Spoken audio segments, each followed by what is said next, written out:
race recap and just a report on how well this road bike did for BWR California 2024. A few of you after my bike check video asked for like a race recap.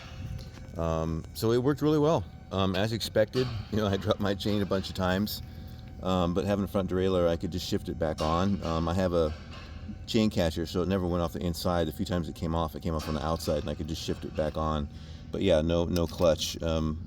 Shimano has yet to release a 12-speed GRX Di2 derailleur, so it had no clutch. But it worked. It shifted fine. The oval rings shift just fine. Now I run oval rings. I had them on my gravel bike for a long time, and I've recently switched back to round rings just because that's what I had. But I want to go back to the oval rings. I really like them for gravel. But they shift just fine. It's a matter of getting everything set up right, get all your limit screws set up just right. The pedals work just fine. It was nice actually having the mountain pedals, because on the single track, it's funny, a couple guys bobbled in front of me, and they were on gravel bikes, and I'm on my road bike, and I was able to ride through. I was looking at the tires this morning. They're just all scuffed and beat up on the sidewalls. There's all these scuff marks where the sidewalls just took a real beating. So this tire was the right choice. These GP5000 all seasons are incredibly tough tires. Where's the scuff marks there? Yeah, you can see the scuff marks. Really got beat up, but worked fine. The bike handling being, a very quick road bike, and the S5 in particular, it's a very short wheelbase bike, so it's a very quick handling bike. But it actually wasn't bad. I had to be careful, definitely. On the rocky bits, I thumped my rims a couple times. I never really full clanged them, but I felt them kind of slightly bottom a couple times, so I had to kind of pick my way carefully through the really rocky bits. But on the hard packed dirt sections, this thing was super fast. I mean, I think even faster than the gravel bike, just because, it's so aero and so little rolling resistance. But I did hit a couple of, ruts here and there that I didn't see, and whacked into them pretty hard. And so I don't know, my headset bearings probably took a bit of a beating. But the bottom line is that particular race, just this race for gravel, don't think an aero road bike's fast for gravel, because it's not. It's just for BWR California, which is 70% road and has all these road climbs and has these long, kind of flattish, fast road sections where this bike is, you gain more time on the road than you lose in the dirt. That's the bottom line. So I think this is a faster combination. Most of the pros have switched to gravel bikes. For most of the years of BWR, guys would win on road bikes, with 28s or something.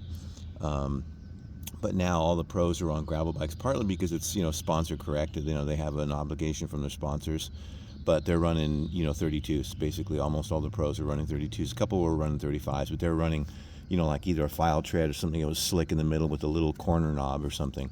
So kind of the same setup, just a little bit less aero than this, and probably a little bit heavier. My normal gravel bike is, as I mentioned earlier video, is the suspension fork with 45s on it, so it's super cushy in the dirt, and it's definitely faster in the rough dirt sections. So if your gravel race is mostly dirt, then yeah, stick to a gravel bike. I would not recommend this setup for gravel racing at all. It's strictly a one-off for this event. So if there's ever a gravel race in your area that's basically all pavement and flat hard-packed dirt and nothing technical and rocky, then yeah, run a road bike. Run a road bike with 28s or 32s on it. The 32s are great because they're, especially on these wide gravel wheels, they're still basically as aero as a 28, give or take a couple watts. But they definitely roll faster in the dirt, having more cushion to them, and there's just more, more tire volume to prevent pinch flats. And this particular tire, the GP5000 all season, has these really tough sidewalls, and I think it's the best combination of speed and casing durability for mixed pavement and hard packed dirt use.